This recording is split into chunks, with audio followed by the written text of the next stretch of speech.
चैव नरोत्तमं देवीं सरस्वतीं व्यासं ततो जयमुदीरये।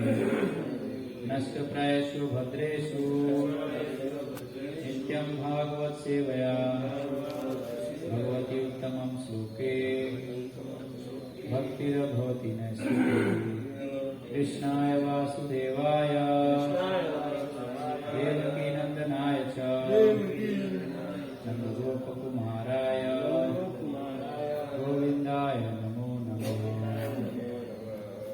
ॐ अज्ञानतिमिरान्धस्य ज्ञानाञ्जनशलाकया चक्षुरुन्मीलितं तस्मै श्रीगुरुवे नमः। श्रीचैतन्यनामं विश्वं स्थापितं येन भूतले स्वयं रूपं कदा मह्यं ददासि वन्देऽहं श्रीगुरो श्रीयुतापदकमलं श्रीगुरो वैष्णवंश श्रीरूपं साग्रजातं सगणरघुनाथान्वितं तं साद्वैतं सावधूतं परिजनसहितं कृष्णचैतन्यदेवं श्रीराधा कृष्णपादान् सहगणललिता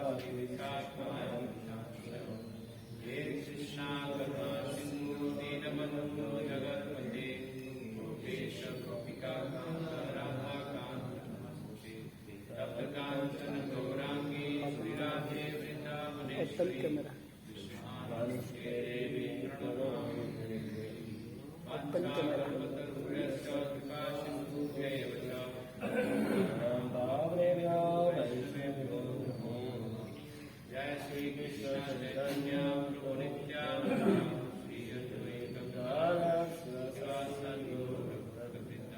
हरे कृष्ण कृष्ण कृष्ण हरे हरे हरे राम राम राम हरे हरे। नमो विष्णुपदाय कृष्णप्रेष्ठाय भूतले श्रीमते भक्तिवेदांत स्वामी नमस्ते सरस्वती देवी गौरवाणी प्रचारिणे।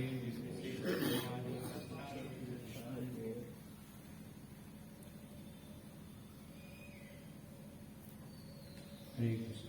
हरे कृष्ण। सॉन्ग पढ़े उसके अर्थ में पढ़ रहे हैं। शुद्ध भक्तों की चरण रज ही भजन के अनुकूल है।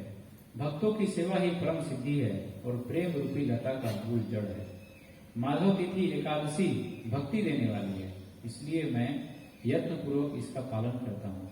मैं श्री कृष्ण के धाम को ही आदर पूर्वक अपना निवास स्थान चुनता हूँ।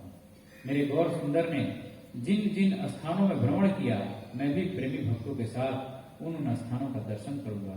मृदंग की मधुर ध्वनि को सुनने के लिए मेरा मन सर्वदा लालायित रहता है तथा श्री गौर सुंदर द्वारा प्रवर्तित कीर्तनों को सुनकर आनंद से भरकर मेरा हृदय नाचने लगता है।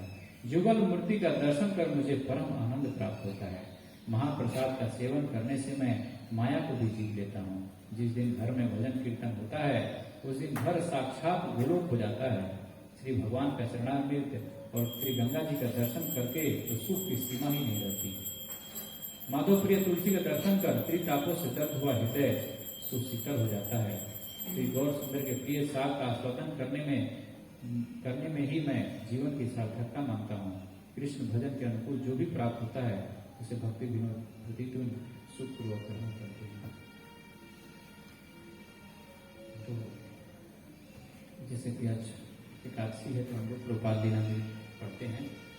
तो ये अध्याय 22 चल रहा है और अध्याय का नाम है स्वामी हिप्पियों को आमंत्रित करते हैं। ये अध्याय का नाम है स्वामी जी हिप्पियों को आमंत्रित करते हैं। तो ये चर्चा है 16 जनवरी 1967 की बात है। तो इसमें से 2 पेज ऐड हो चुका है, तो हम लोग इसी को कंटिन्यू करेंगे आगे। तो ये 16 जनवरी 1967 को यूनाइटेड एयरलाइंस का विमान होता है और ये विमान जो है कि न्यूयॉर्क से सैन फ्रांसिस्को के लिए प्रोपाल जा रहे हैं। तो पहली बार ये विमान को प्रोपाल भी बैठ रहे हैं यहाँ पर, पहली बार न्यूयॉर्क से सैन फ्रांसिस्को के लिए 16 जनवरी 1967 में। तो प्रोपाल तो हर जगह कुछ न कुछ मैसेज छोड़ जाते थे। जैसे एयरलाइंस में जब बैठे तो प्रोपाल जब देख रहे हैं, जो ऊपर जब फ्लाइट जा रही है, जब देख रहे हैं तो ऊपर से नीचे प्रोपाल बोले अपने शिष्यों को देख रहे हो कि कैसे लोग दिखाई दे रहे हैं। माचिस की वो तिल्ली होती है ना हाँ, तो माचिस के जैसा वो सब लोग तिल्ली के जैसा दिखाई दे रहे हैं सब लोग। यही स्थिति हम सबकी है ना।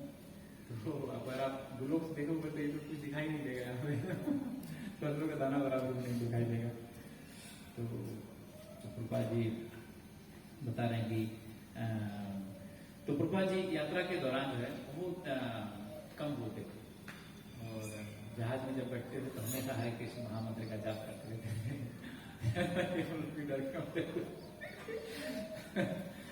भक्त लोग जाते हैं तो माला चलती रहती है।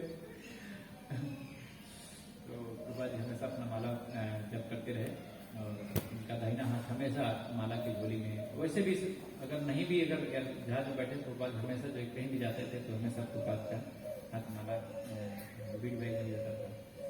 तो प्रभुपाद जी जब विमान जब नीचे उतर रहा था तो प्रभुपाद बहुत धीरे धीरे आवाज में कृष्ण कृष्ण कृष्ण कृष्ण ऐसे करके बोल रहे थे बहुत धीरे धीरे आवाज में।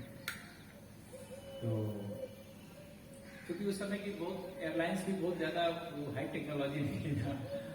सूचना जो रडार के द्वारा जो पहले चर्चा होती थी कि इस प्रकार से विमान ये कितना समय आने वाला है। तो यूनाइटेड एयरलाइंस का जो विमान था जेट विमान था और न्यूयॉर्क से उड़ान भरा था और सैन फ्रांसिस्को के लिए।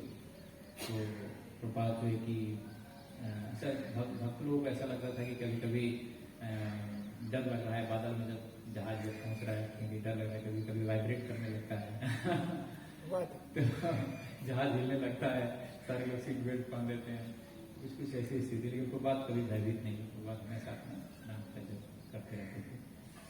तो आगे कथा हम लोग एक तो चर्चा हो चुकी थी लास्ट टाइम। तो अब यहाँ पर हवाई अड्डे पे सब लोग पहुंच गए हैं। मुकुंद हैं और भी कई सारे भक्त लोग हैं जो कि प्रभुपाद जी का तैयारी कर रहे हैं आने की प्रतीक्षा कर रहे हैं सब लोग। तो सैन फ्रांसिस्को में जो है कि प्रभुपाद का बहुत भव्य स्वागत हुआ हवाई अड्डा पर।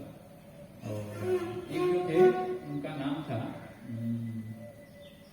ये आगे देखते हैं नाम था आगे। तो प्रभुपाद को जो है कि वो हार्वे नाम था जो प्रभुपाद पहले आंदोलन में जुड़े थे कुछ समय बाद वो छोड़ दिए थे।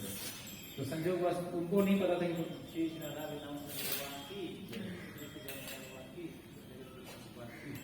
तो उनको ये बात पता नहीं था कि प्रभुपाद आने वाले हैं। प्रभुपाद को भी नहीं पता था कि जो ड्राइवर बैठे हैं गाड़ी में ये हार्वे है, ये बात पता नहीं था। लेकिन प्रभुपाद पूछे अपने डिसाइपल से गाड़ी में बैठ गए जब हवाई अड्डे से गाड़ी में बैठ गए। गाड़ी हवाई अड्डे से जब अपने मंदिर के लिए जब पहुंच रहे हैं प्रभुपाद तो पूछ रहे कि हार्वे कहाँ गया। प्रभुपाद पहुंचा गए प्रभुपाद पहुंचा नहीं होते तो बोले हार्वे कहाँ गया प्रभुपाद नहीं हुआ क्योंकि वो फिर वापस वो वहीं से ही बन गए थे जैसे थे पहले। तो प्रभुपाद बहुत खुश हुए कि प्रभुपाद आए हुए हैं। तुम्ही प्रभुपाद बोले तुम्ही हो हार्वे यहाँ यस प्रभुपाद में आ रहे हैं। तो प्रभुपाद बोले तो मैंने पहचाना नहीं लेकिन प्रभुपाद मुस्कुराए और हार्वे मुस्कुराए। तो प्रभुपाद को बहुत प्रसन्नता हुआ और देखिए प्रभुपाद को बहुत खुशी हो रही थी कि मेरे गुरु महाराज भक्ति सिद्धांत सरस्वती ठाकुर जो है कि मेरे गुरु महाराज ने आदेश दिया है और चैतन्य महाप्रभु का भी आदेश है। तो प्रभुपाद ये चर्चा कर रहे थे कि मेरे गुरु महाराज का आदेश है कि पाश्चात्य देश में जाओ नगर जाओ गाँव जाओ। तो प्रभुपाद बोले थे आज ये सपना है ये पूरा हो रहा है। देखो मैं हर जगह जा रहा हूँ और हर जगह कीर्तन की स्थापना हो रही है भगवान की कृपा से।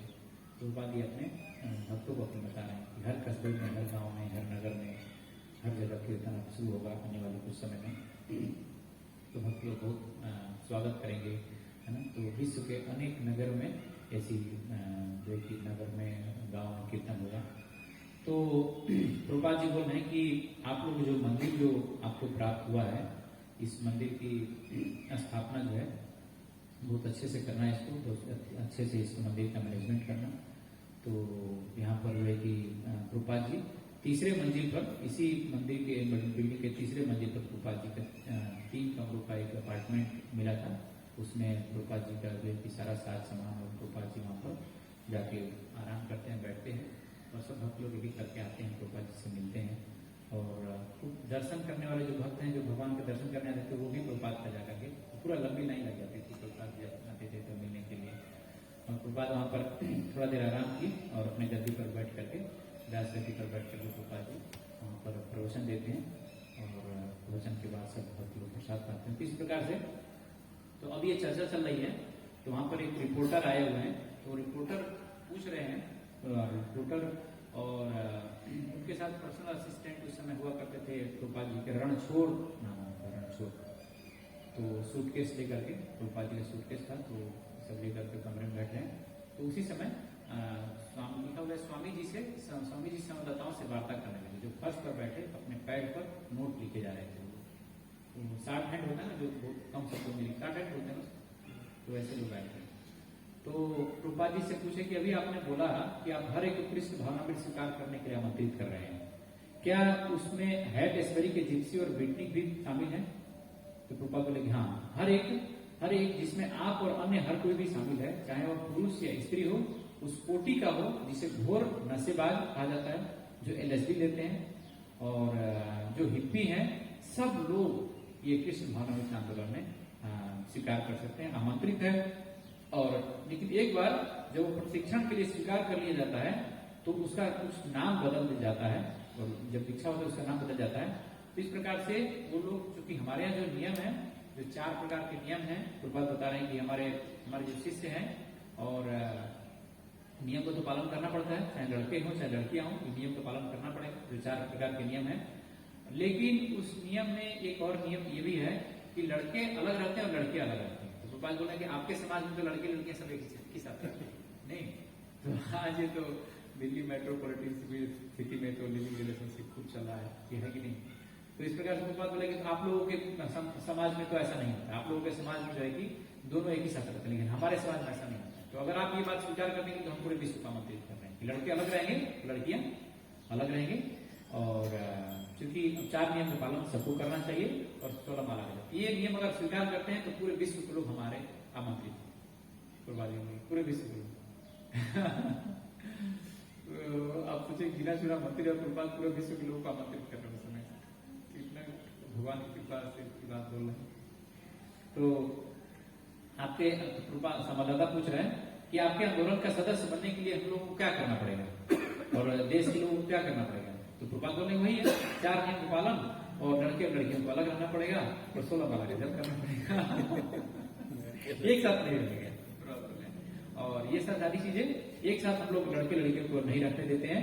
और जो है कि नशा वर्जित है ना, चाय कॉफी आप नहीं पी सकते और मांसाहार नहीं कर सकते, मांसाहार का पूरी तरह से निषेध रहेगा, और जुआ खेलने से मैं मना करता हूँ, तो ये भी आपको नहीं करना है। तो फिर बचा सब चीज मना ही करते, तो क्योंकि सारे लोग इसी में डूबे हुए थे, है कि नहीं?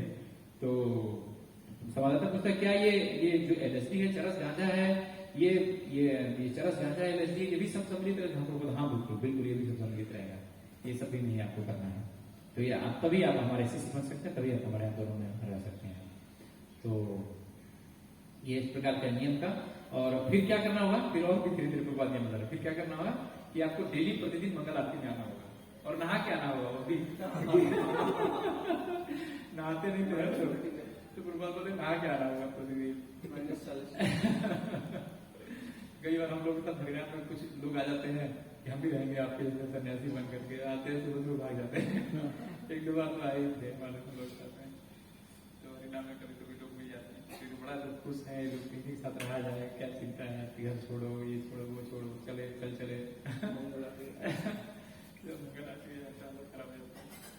तो प्रभुपाद जी जब बोले ये बात तो थोड़ा सा वो संयम हो गया, बहुत बोल रहा था। फिर जब प्रभुपाद बोले कि नहीं, सुबह सुबह प्रतिदिन आना पड़ेगा, ये सब नियम पालन करना पड़ेगा, और सुबह सुबह आपको मंगल आरती आना पड़ेगा आपको, है ना? तो ये चीज थोड़ा सा समझ गया। तो हमारा संप्रदाय संयम का संप्रदाय है, ये भगवत गीता जो है कि विज्ञान का संप्रदाय है। तो प्रभुपाद जब देखते हैं कि संवाददाता जीवन दर्शन के बारे में ये जो प्रभुपाद जी संवाददाता जो लिख रहे थे, तो प्रभुपाद जी भी प्रयास कर रहे थे कोई ऐसा विषय ना जो चूक जाए, तो कृष्ण भावनामृत के प्रचार के लिए हर एक जो भी नियम है उसको बताना चाहिए, है ना? जिससे लोग जो है कि जो सही व्यक्ति होगा वो निश्चित रूप से वो पढ़ करके भी जुड़ जाएगा। लेकिन नहीं, ये जो लिख रहे हैं ये हो सकता चल के देखते तो है कि 4 नियम, तो संवाददाता को सब कुछ बताते थे कि हम 4 नियम पालन करते हैं, 16 माला का जप करते हैं, सुबह सुबह मकर आरती में आते हैं। तो जिसको भी आना है कि हमारे साथ हमारे मंदिर में लोग आ सकते हैं। इस प्रकार से प्रभुपाद जी बोला करते थे। तो हमारे अनुयायी जितने भी आप सब बैठे हुए हैं, प्रभुपाद जी बोले जितने भी अनुयायी जितने भी सब बैठे हुए सब लोग इस नियम पालन करते हैं। आप किसी से भी पूछ सकते हैं, प्रभुपाद जी खुला मंत्रण देते हैं। तो प्रभुपाद जो कहना जारी रखे कि दूसरों की संपत्ति को इस प्रकार हथियाने की कोशिश की जाती है मानो वह अपना ही हो, तो इस प्रकार की हम अशांति फैलाते हैं। दूसरे की संपत्ति हम नहीं लेते इस प्रकार से। अगर कोई स्वेच्छा से कोई संपत्ति देना चाहता है प्रचार के लिए, मंदिर के लिए, तो हम उसको स्वीकार करते हैं। तो विश्व की हर वस्तु के एकमात्र स्वामी भगवान है। जब लोगों को ये जब ज्ञान हो जाएगा कि भगवान ही परम स्वामी, सारी संपत्ति भगवान की है, तो हर जीवधारी सबसे अच्छे मित्र और सबसे आहुतियों और बलिदानों का अंतिम लक्ष्य है, तो सर्वत्र शांति हर जगह फैल जाएगी। जब ये जान जाएंगे जीवात्मा कि भगवान ही कृष्ण ही परम भगवान है और हम सब उनके सेवक हैं, तो निश्चित रूप से पूरे समाज में शांति आ जाएगी। तो संवाददाता ने उनका पूर्व इतिहास जानना चाहा। उन्होंने संक्षेप में बताया कि भारत से यहाँ पहुंचे थे और न्यूयॉर्क में अपना कार्य आरंभ कर चुके थे, और संवाददाताओं को जानने के बाद प्रभात कमरे में उपस्थित नवयुवकों से बात करते रहे। तो बात देखिए, कंटिन्यू फ्लाइट से उतरे हैं, थोड़ा काम किए हैं, तो प्रवचन दिए हैं, आते ही प्रवचन दिए और फिर संवाददाता से चर्चा किए और फिर अब भक्त से चर्चा कर रहे हैं। तो बाद कंटिन्यू नॉन स्टॉप सेवा करते रहते थे। तो प्रभात बोल रहे हैं कि नवयुवक बात कर रहे थे, तो मुकुंद ने जिसने सिर और दाढ़ी के बाल बढ़ा रखे थे, लेकिन जो गले में बड़े लाल अंक वाला माला पहने हुए था, जिसे दीक्षा के समय स्वामी जी ने दिया था। वो लोग उसमें पहले माला गले में पहन लेते थे ना। अच्छा बुरा तो ही बता दें, दीक्षा के समय जो स्वामी जी माला दिए थे वही पहने था। अपने कुछ मित्रों का परिचय कराया, उसमें तो उसमें फीडबैक वगैरह नहीं होता था। शुरू के दिनों में फीडबैक नहीं मिला था, धीरे धीरे करके तो मिला था। कुछ मित्रों का परिचय कराया और बताया कि वो सब एक साथ रह रहे थे, तो स्वामी जी की सहायता करना चाहते थे। कृष्ण भावनामृत को सैन फ्रांसिस्को के युवकों के सामने कैसे प्रस्तुत किया जाए। तो मुकुंद की पत्नी जानकी ने स्वामी जी से उनकी हवाई यात्रा के बारे में पूछा। उन्होंने बताया कि यात्रा बहुत सुखद थी, बहुत आनंद आया, सिवाय इसके कानों में उन्होंने कुछ दबाव थोड़ा अनुभव किया था। जहाँ होती थोड़ा सा दबाव होता है ना, प्रेशर होता है, तो थोड़ा सा अनुभव किए थे। तो प्रभात बता रहे कि इमारतें जो दिया सलाई की डिबिया जैसी मालूम हो रही थी। जानकी को बता रहे प्रभात जी, उन्होंने कहा कि हम अपने अंगूठियों से दिया सलाई की डिबियों का आकार बताया। तो बहुत छोटी सी अंगूठी जैसा लोग दिखाई दे रहे थे ऊपर से। मैं पहली बार ट्रेवल किया। ये दीवार के सहारे बैठ गए। प्रभात दीवार के सहारे बैठ गए। उन्होंने सभी मालाओं को गले से निकाल दिया।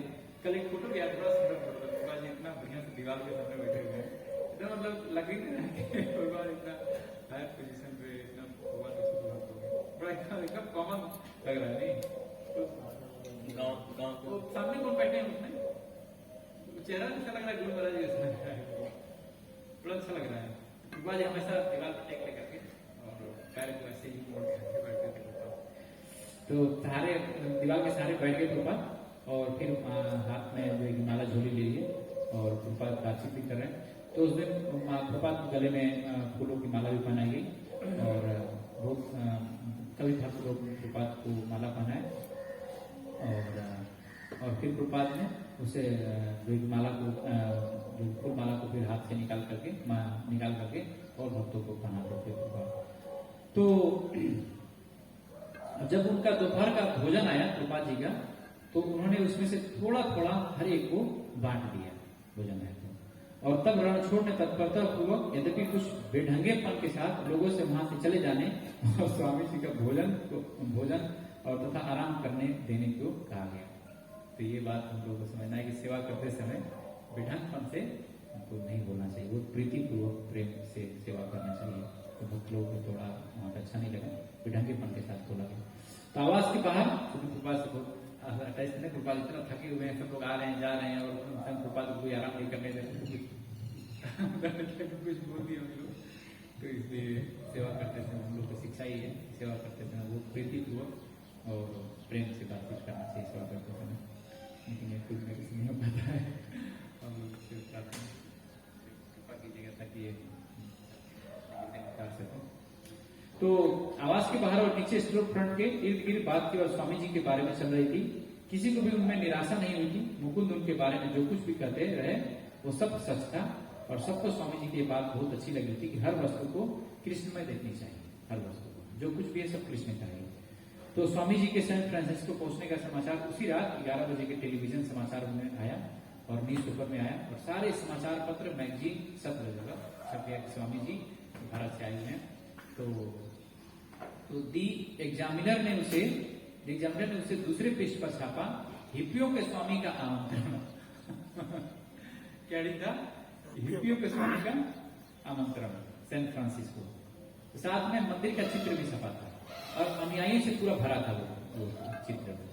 स्वामी जी के भी कुछ चित्र छपे थे जिनमें वो बहुत गंभीर दिखाई दे रहे थे और प्रभुपाद ने मुकुंद से समाचार ऊंची आवाज में पढ़वाए। लंबे और दुबले पतले धर्म गुरु, ये हेडिंग था, लंबे और पतले दुबले पतले धर्म गुरु। मुकुंद ने पढ़ा, जो घुटनों तक लंबा और ढीला ढाला कुर्ता पहने थे और एक मिस्त्री चटाई पर पालकी मारकर बैठे थे। तो स्वामी जी के बीच में बोल उठे, यह लैकी शब्द क्या है? मुकुंद बताया कि शब्द का मतलब लंबा और दुबला पतला है। मुझे मालूम नहीं कि उन्होंने ऐसा क्यों कहा। मुकुंद बोले, हो सकता है कि क्योंकि आप तनकर सीधे बैठते हैं इसलिए उन्होंने समझा हो कि आप बहुत लंबे हैं। समाचार में वर्णन था कि हवाई अड्डे पर स्वागतकर्ताओं से में बहुत से लंबे बाल वाले, दाढ़ी रखे हुए और तिलक चंदन लगाए हुए लोग थे। सैन फ्रांसिस्को के सबसे बड़े पत्र दी क्रॉनिकल ने भी एक लेख प्रकाशित किया है। बता रहे हैं, हिप्पियों के देश में स्वामी धर्मगुरु द्वारा SF मंदिर का उद्घाटन। SF कुछ होगा? अच्छा, सैन फ्रांसिस्को। तो हिप्पियों के देश में स्वामी SF का मंदिर का उद्घाटन, ये हेडिंग था दी क्रॉनिकल का। लेख का आरंभ इस प्रकार होता है कि भारत के एक धर्मिष्ठ पुरुष ने, जिसे उसके मित्र और बीट कवि एलन गिन्सबर्ग अपने धर्म के रूढ़िवादी नेताओं में से एक मानते हैं, सैन फ्रांसिस्को के हिप्पियों के गढ़ में कल एक सुसमाचार उपक्रम का सूत्रपात किया। श्री प्रभुपाद को रूढ़िवादी कहे जाने पर आपत्ति हुई, वे रुष्ट हुए। कंजर्वेटिव